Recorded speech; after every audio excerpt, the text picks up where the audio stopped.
Hello everyone, exam medicine channel में आप सभी का स्वागत है। बात करेंगे हम Allahabad university non teaching recruitment 2024 की। 17 अगस्त यानी कल आपके स्किल टेस्ट होने हैं। जितने भी कैंडिडेट रिटन टेस्ट को क्वालिफाई किए थे उनके स्किल टेस्ट होने हैं कल। आपको इस वीडियो में महत्वपूर्ण सूचना दूंगी स्किल टेस्ट से रिलेटेड, और स्किल टेस्ट से रिलेटेड ही कुछ ऐसे महत्वपूर्ण पॉइंट को आपको बताने जा रही हूँ जिससे आपकी हेल्प हो पाएगी आपके स्किल टेस्ट में। स्किल टेस्ट से संबंधित मैंने पोस्ट वाइज चीज़ें पहले ही बता रखी हैं, जब आपके रिटन टेस्ट के जो रिज़ल्ट आए थे उसके बाद से ही। अगर आपने नहीं देखा है तो दोबारा अभी देखने का कोई मतलब नहीं है, मुझे नहीं लगता उससे कुछ फ़ायदा होगा। लेकिन इस वीडियो में जो चीज़ें आपको बताई जाएंगी इससे आपकी हेल्प हो सकेगी स्किल टेस्ट में। अगर आपको वहाँ कोई ऐसी समस्या आती है तो शायद आप अगर इस वीडियो को सुन रहे होंगे तो आपकी प्रॉब्लम सॉल्व हो सकती है। सबसे महत्वपूर्ण चीज़ तो पहले ये है, आप सभी लोग जितने लोग भी वहाँ पर टाइपिंग टेस्ट यानी स्किल टेस्ट देने के लिए जा रहे हैं कल, सभी लोग कॉन्फिडेंस से जाइए, पूरी तैयारी से जाइए। अगर मान लिया कि एक कैंडिडेट ऐसा है जिसकी स्पीड 30 नहीं पहुंची, 29-30 के एवरेज में है, 28 है, 27 है, लेकिन आपको अभी से अपना सफ़र नहीं छोड़ना है कि नहीं मेरा तो हुआ नहीं, मैं नहीं जाऊंगा। ये गलती बिल्कुल नहीं करनी है। मैंने आपको बताया कि क्या गलती आपको नहीं करनी है। सबसे पहला तो यही कि आप सभी को जाना है, जिनके भी रिटन एग्ज़ाम क्वालिफाई हैं, जितने भी कैंडिडेट के पीडीएफ में नाम आए थे, जिनका रिज़ल्ट आया है, आप सभी को जाना है। आपकी अभी स्पीड बनी हो ना बनी हो, आप क्यों 20 की स्पीड क्यों ना हो, आपकी 25 की क्यों ना हो इंग्लिश में, लेकिन आप जाइए ज़रूर। वहाँ आपको सीखने को मिलेगा, लेकिन आप ये गारंटी नहीं कह सकते आपका नहीं होगा सिलेक्शन। जब तक आप फाइनल अपनी देख नहीं लीजिए रिजल्ट, तब तक ये हार नहीं मानना चाहिए कि मेरा नहीं होगा। क्यों नहीं होगा, हो सकता है बहुत सारी चीज़ें ऐसी होती हैं कि अचानक से हो जाती हैं और कभी भी ज़िंदगी में घट जाती हैं, हो सकता है आपके लिए बेहतर हो। तो मेरा कहना बस इतना है कि जितने अभ्यर्थी हैं जिनकी 30 से ऊपर है स्पीड, 40 है, 45 है, 50 है, वो सभी तो जा ही रहे हैं। लेकिन अगर किसी की कम रह रही है तो वो बिल्कुल ना सोचे कि उनका नहीं होगा। अपना कॉन्फिडेंस लेवल बिल्कुल डाउन करने की ज़रूरत नहीं है। सभी लोग वहाँ जाएँ और अच्छे से अपना जितना हो सके 100% दीजिए। कोई भी परीक्षा हो 100% देने की ज़रूरत होती है। जितनी तैयारी है बेहतर है, आपसे बेहतर कोई नहीं है। इतना सोचिए और उतना करने जाइए। दूसरी बात, और गलती क्या नहीं करनी है, घबराना नहीं है बिल्कुल। एक बार बता दूं, जो अभ्यर्थी हमेशा टाइपिंग टेस्ट देते हैं उनको इसकी हैबिट होती है, या वो कहीं वर्क कर रहे हैं तो उनको वो हैबिचुअल हो जाते हैं टाइपिंग टेस्ट देने के। मतलब अगर भीड़ में है, पब्लिक है, आ रहा है, कोई जा रहा है, उनको कोई फ़र्क नहीं पड़ता, उनकी स्पीड पे कोई फ़र्क नहीं आता। किसी से वो बात करते वक्त भी टाइपिंग कर सकते हैं। लेकिन जो नए फ्रेशर अभ्यर्थी होंगे, अभी आप मान लो आप 35 की स्पीड पे हो और आप पहली बार टेस्ट देने जा रहे हैं, तो आपके सामने क्या दिक्कत आएगी वो सुनिए। आप जैसे ही टाइपिंग बैठेंगे टाइपिंग देने, आपकी फिंगर जो उंगलियां हैं वो काबू में नहीं रहती, थोड़ा सा एक कंपन सा होता है, डर होता है अंदर की। ऐसा तो नहीं है मेरा टाइम 30 मिनट है या 15 मिनट, मतलब मैं एग्जांपल दे रही हूँ कि वो ख़त्म तो नहीं हो जाएगा, मैं कर पाऊंगा या नहीं कर पाऊंगा। बगल वाला तो बहुत तेज़ी से कर रहा है और इतना ज़्यादा कीबोर्ड का साउंड आता है कि घबराहट हो जाती है। वो आपको नहीं करना है। सबसे पहले मेरी बात ज़रूर से हॉल में ध्यान रखना कि आपको ये बिल्कुल नहीं करना है कि नहीं मैं घबरा जाऊँ और फिंगर टिप्स आपके जो मैंने याद रखे हैं वो ना हो पाए। ऐसा कुछ नहीं करना है। एकदम जैसे आपको ऐसे बैठो जैसे आप घर में बैठ के अपनी प्रैक्टिस करके गए हैं, वही वहाँ पर महसूस करिए। और स्किल टेस्ट में जब आप जाइए तो पहले जब जाते हैं आप लोग, जब वहाँ पे जैसे रिपोर्टिंग टाइम है आपका, वहाँ तो आपको 3 घंटे के लिए बुलाएगा। 3 घंटे का किसी का कोई टेस्ट नहीं है, ठीक है।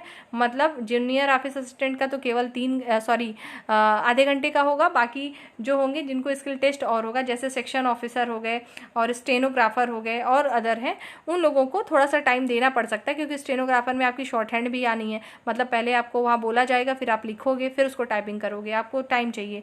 ऐसे ही सेक्शन ऑफिसर में है। और लैबोरेटरी असिस्टेंट में भी आपको चीज़ें करनी हो सकती हैं, एमएस वर्ड की चीज़ें, एक्सेल, पावर पॉइंट, ये सब भी आ सकता है। लेकिन जूनियर ऑफिस असिस्टेंट वाले अभ्यर्थियों को ऐसा कुछ भी नहीं आने वाला है। आपको ओनली टाइपिंग करनी है, तो पूरा फोकस करिएगा। बिल्कुल घबराने की ज़रूरत नहीं है। आपने जितनी प्रैक्टिस की उतना ये मानिए किसी ने नहीं की है, ठीक है। तो परेशान ना हो, जाइए देने, जैसा भी होगा अच्छा होगा।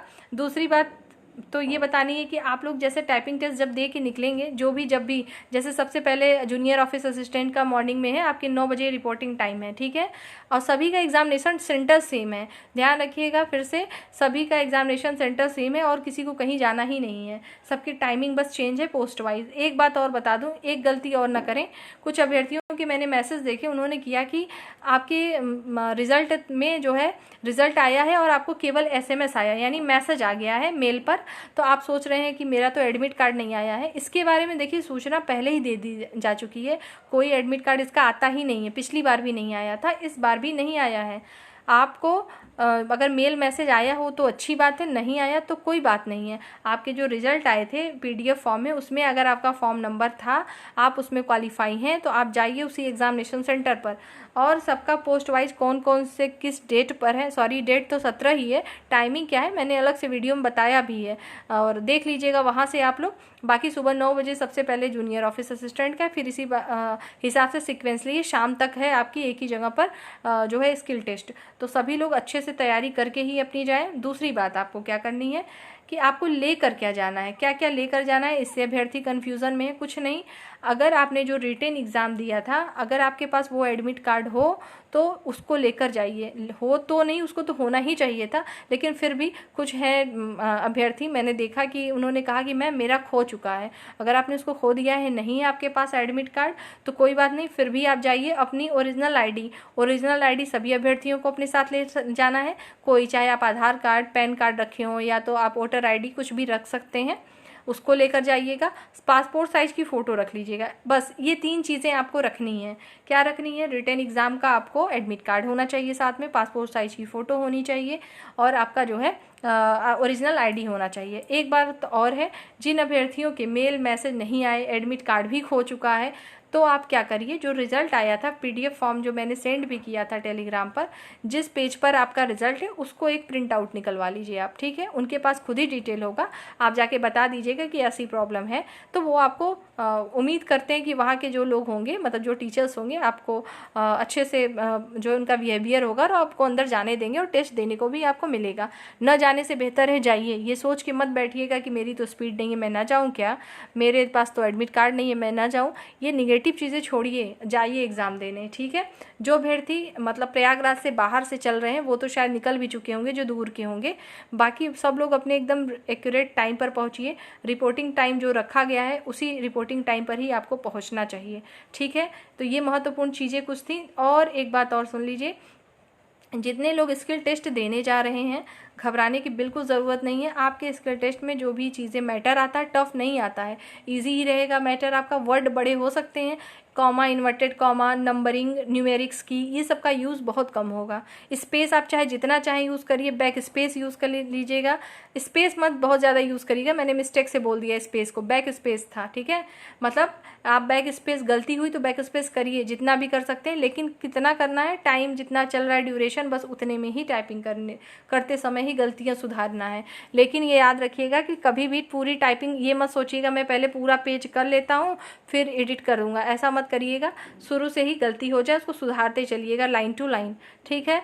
एक्यूरेसी को मेंटेन करने की कोशिश करिएगा। और जब टाइपिंग आप कर रहे हैं, आपको लगता है कि आपकी स्पीड कम हो रही है, तो देखिए इन्होंने एक्यूरेसी की डिमांड की नहीं है। मतलब ये नहीं कहीं लिखा है कि 96% एक्यूरेसी होनी चाहिए, या 97 होनी चाहिए, या 90 होनी चाहिए। मान लीजिए कोई अभ्यर्थी ऐसे हैं, शुरू में बहुत धीरे टाइपिंग करने शुरू किए कि मेरी गलती ना हो, लेकिन टाइम बहुत कम बचा है और जो मैटर वहाँ मिला है वो ज़्यादा है, तो आपको क्या करना है, स्पीड अपनी बढ़ाइए। अगर गलती हो रही है कुछ वर्ड में तो करेक्ट मत करिए, आगे बढ़ जाइए, ताकि आपकी स्पीड तो काउंट हो जाए और स्पीड में आप क्वालिफाई हो जाए। और रही बात एक्यूरेसी की अगर नहीं भी आएगा तो हो सकता है उसमें मिस्टेक कुछ ज़्यादा अगर हो तो भी माफ़ मिल जाए, मतलब आपको उसमें नेगेटिव ना कटे। और अगर ऐसी कंडीशन आई कि आप सुधारने के चक्कर में आपकी स्पीड ऑलरेडी कम हो गई, मान लो आपने 25 की स्पीड में टाइप किया, पूरा सही लिखा, तो भी तो फेल ही हो जाएंगे, तो कोई मतलब नहीं है। इस वजह से ये थोड़े से टिप्स हैं आपके लिए कि आप इसको एग्जामिनेशन हॉल में अपना सकते हैं। लेकिन जिनकी बेहतर है वो ये सब काम ना करें, कि होता है ना तुक्का सभी को नहीं मारना चाहिए, ऐसे कंडीशन में मारना चाहिए जबकि हाँ मुझे लगता है मुझे कुछ नहीं आ रहा है, मैं वैसे भी फेल हूँ, लाओ ट्राई करूँ, तब ये कंडीशन करना है जो मैंने अभी आपको बताई है। दूसरी बात ये है कि एक टिप्स और देती हूँ। जैसे आप मान लो यहाँ पे पेज है, यहाँ पे कोई चीज़ लिखी हुई है, वर्ड बहुत बड़े बड़े हैं और आपने देखा कि आपके पास समय मान 5 मिनट बचा है और नीचे जो मैटर है काफ़ी है, तो क्या करना है, बड़े वाले वर्ड को आप आधा लिख के स्पेस मार के आगे बढ़ जाइएगा। मैं ये क्यों कब बता रही हूँ, ऐसे अभ्यर्थी जैसे किसी की स्पीड 20 की ऑलरेडी है, उसकी 30 हुई ही नहीं है, तब ये सब गलत चीज़ें जो है अच्छे अभ्यर्थी ना करें। मतलब कि अगर आपकी ऑलरेडी अच्छी स्पीड है और आप ऐसा करेंगे तो आप फेल हो जाएंगे। मैं उनको बता रही हूँ जिनकी जो है होता है ना, नाव पार नहीं लग रही हो, तब ये चीज़ अपना सकते हैं। क्योंकि क्या होता है कि वहाँ पे वर्ड पर मिनट काउंट होता है। मतलब अगर आपने जैसे ये देखो अगस्त लिखा हुआ है और ये टेस्ट लिखा है, टेस्ट में 4 कैरेक्टर है, TEST है, लेकिन अगस्त में क्या है AUGUST, इसमें कैरेक्टर ज़्यादा है, तो हमको टाइप करने में अगस्त समय लगेगा, टेस्ट टाइप करने में कम लगेगा। तो लेकिन इसके लिए ये भी एक वर्ड होगा और इसके लिए भी एक वर्ड होगा, तो वर्ड पर मिनट काउंटिंग होती है और नेट स्पीड काउंट होती है। इस वजह से आपको इस चीज़ का थोड़ा विशेष ध्यान रखना पड़ेगा। लेकिन मुझे लगता है कि मेरे जितने अभ्यर्थी होंगे इसमें सबकी स्पीड ऑलरेडी अच्छी होगी। होता है ना, मुझे तो दोनों चीज़ें बतानी, इसलिए मैंने दोनों चीज़ें आपको बताई हैं, क्योंकि हर तरह के अभ्यर्थियों का भी ध्यान रखना है कि किस तरीके से चीज़ें हो रही हैं। तो आप इस चीज़ को अच्छे से समझ रहे होंगे। दूसरी बात ये कि ये जो वीडियो आप देख रहे हैं, इस वीडियो के कमेंट सेक्शन में कल जब आप लोग एग्ज़ाम दे लीजिएगा तो इसी वीडियो के कमेंट सेक्शन में आने के बाद से क्या रहा वहाँ का रिस्पॉन्स, कैसा रहा आपका टेस्ट, और बाकी जो भी आपकी प्रॉब्लम होगी आप इसी के कमेंट सेक्शन में ज़रूर बताइएगा, ताकि आपके जितने भी प्रॉब्लम होगी उसका एनालिसिस करते हुए एक वीडियो आपको या तो लाइव सेशन में जुड़ के जैसे हम लोग डिस्कशन करते हैं उस पर डिस्कशन करेंगे, लेकिन कल नहीं करेंगे क्योंकि शाम तक कल आपका एग्ज़ाम चलेगा। तो सभी अभ्यर्थी अपना टाइम वाइज जैसे जैसे जिनका रहे वो देंगे एग्ज़ाम, उसके बाद आप बताइएगा। तो 18 तारीख को आपको मैं एक प्रॉपर वीडियो दूंगी इस पर, ठीक है। तो आप लोग इंतज़ार करिएगा, बाकी चीज़ें मैं खुद एनालिसिस करके बताऊँगी कि क्या चीज़ें कैसे रही हैं। तो ये चीज़ आपको करनी है। बाकी आप लोगों को अभी से बेस्ट ऑफ लक सभी को, और देखना सबके अच्छे से ही होंगे। और ये एक बात और दिमाग में हमेशा रखे रहा करिए, कभी भी न होने की कंडीशन, अगर दोनों कंडीशन में तैयार रहना चाहिए। मतलब कि अगर जितनी सीटें हैं, मान लो किसी की 19 सीट है और अभ्यर्थी जा रहे हैं 900, ठीक है, एक सपोज करिए, होगा तो 900 का नहीं, लेकिन आपको ऐसा नहीं सोचना है मेरा ना हुआ तो, ऐसा नहीं हुआ तो, आप ये मान के चलिए आप ही का होगा। और ना होने की कंडीशन में कुछ नहीं हुआ तो क्या हुआ, बहुत कुछ सीखने को आपको मिला होगा। बहुत सारे अभ्यर्थी इसमें ऐसे होंगे शायद जिन्होंने कभी टाइपिंग नहीं की, लेकिन इतने 20 दिनों में उनकी टाइपिंग बेहतर हुई होगी। तो सभी लोग अच्छे से टाइपिंग करेंगे। क्या क्या लेकर जाना है मैंने आपको बता दिया, वो चीज़ें अपने पास रख लीजिएगा। और क्या गलतियां नहीं करनी है वो मैंने बता दिया। सबसे ज़्यादा प्रॉब्लम यही घबराहट वाली होती है, जब आप परेशान हो जाते हैं और 10 मिनट आपको अपने फिंगर को काबू में करने में लगता है, वो चीज़ नहीं होनी चाहिए, ताकि आप शुरू से ही आराम से टाइपिंग करिए।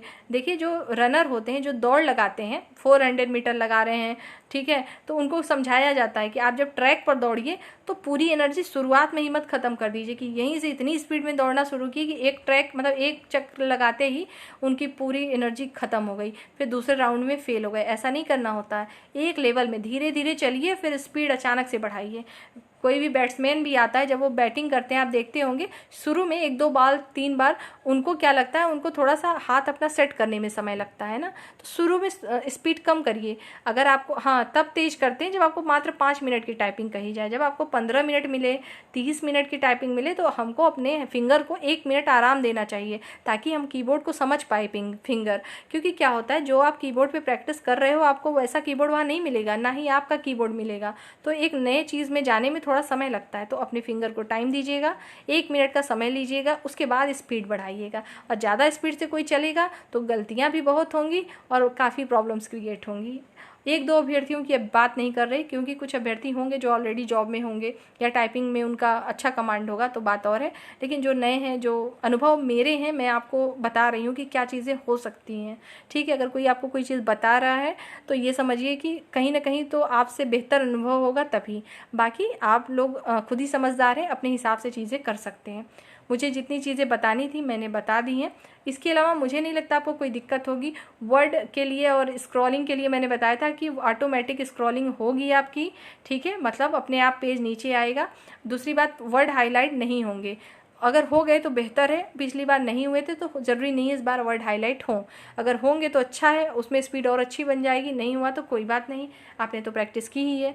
एक बात और है कि जितने अभ्यर्थी वहाँ टाइपिंग के लिए जा रहे हैं, वहाँ बातचीत ज़्यादा ना करें। जाइएगा जब आप लोग, रिपोर्टिंग टाइम से पहले होता है ना, बाहर मिले और शुरू कर दिया, बताओ तुम्हारी स्पीड कितनी है या तुम्हारी कितनी है, ऐसे बात किया। किसी ने कह दिया यार मेरी 40 है, किसी ने कहा मेरी तो 50 है, आपकी मान लो 30-35 है, आप तो परेशान हो गए पहले से। होते हैं कुछ लोग जानबूझ के डिस्टर्ब कर देते हैं, तो ऐसा ना करें, ठीक है। तो आप इस सब पे रहिएगा। अपना टेस्ट देने के बाद जितनी बातें करनी है कर लीजिएगा, और जिनको कॉन्फिडेंस में कोई दिक्कत नहीं आती है तो वो बात कर सकते हैं। लेकिन ये चाहे आप कोई रिटन एग्जाम देने जाया करिए या कुछ भी, तो ये चीज़ें थोड़ी अपनानी चाहिए। जितना मौन रहोगे, जितना शांत रहेंगे, उतना दिमाग काम करता है। आप जैसे 2 घंटे पढ़ लीजिए और उसके 1 घंटे तक आप किसी से खूब बतिया लीजिए, 1 घंटे खूब बात करिए, आपको लगेगा आपने कुछ पढ़ा ही नहीं है, आपके दिमाग में कुछ है ही नहीं है। और 2 घंटे पढ़ के 1 घंटे शांत रहिए, उसको सोचिए, तो लगेगा आपने दिन भर शायद पढ़ाई की है। तो काफ़ी चीज़ें होती हैं। कुछ चीज़ें मैंने आपको इसलिए बताई ताकि आपका कॉन्फिडेंस डाउन ना हो, इसलिए आपका इतना टाइम लिया, और आज का टाइम आपके लिए बहुत ज़्यादा कीमती है, उस चीज़ को मैं समझ सकती हूँ। बाकी जितने अभ्यर्थी निकल चुके हैं सेंटर के लिए, क्योंकि वो दूर से आ रहे होंगे, तो सभी को बेस्ट ऑफ लक, और कल आप लोग का सभी का एग्ज़ाम बढ़िया हो। मेरी तो यही है कि सबके लिए अच्छे विशेष हैं। बाकी जैसा भी होगा आप सभी लोग कमेंट सेक्शन में बताइएगा, और इसी वीडियो के कमेंट सेक्शन में कोशिश करिएगा बताएं, ताकि आपके कमेंट्स मैं देख सकूं, और आपके जो भी रिप्लाई होंगे मैं एक वीडियो के थ्रू या जो है लाइव सेशन के माध्यम से ज़रूर लेने की कोशिश करूंगी। मंडे को क्लास तो बिल्कुल नहीं हो पाएगी, यानी मंडे को तो नहीं आ पाएंगे, क्योंकि उस दिन रक्षाबंधन है और उस दिन तो मुश्किल है सभी के लिए, है ना। तो कोशिश करेंगे, और सभी को आपके टेस्ट के लिए भी बेस्ट ऑफ लक, और सभी को रक्षाबंधन आ रहा है तो सबको अच्छे से गिफ्ट भी मिल जाए उसका, है ना। ठीक है, तो नेक्स्ट वीडियो में हम जल्द आपके से फिर जुड़ने की कोशिश करेंगे। बाकी जितनी तैयारी है सबकी बेहतर है, ठीक है। और एक चीज़ और बता दूं, टाइपिंग संबंधित कोई किसी को डाउट अगर हो रहा हो कि हाईलाइट होगा कि नहीं, कितने वर्ड मिलेंगे, क्या चीज़ें, ये सब वीडियो पहले पड़ी हुई हैं, आप उसको देख लीजिए, इसमें बताने का कोई मतलब नहीं है।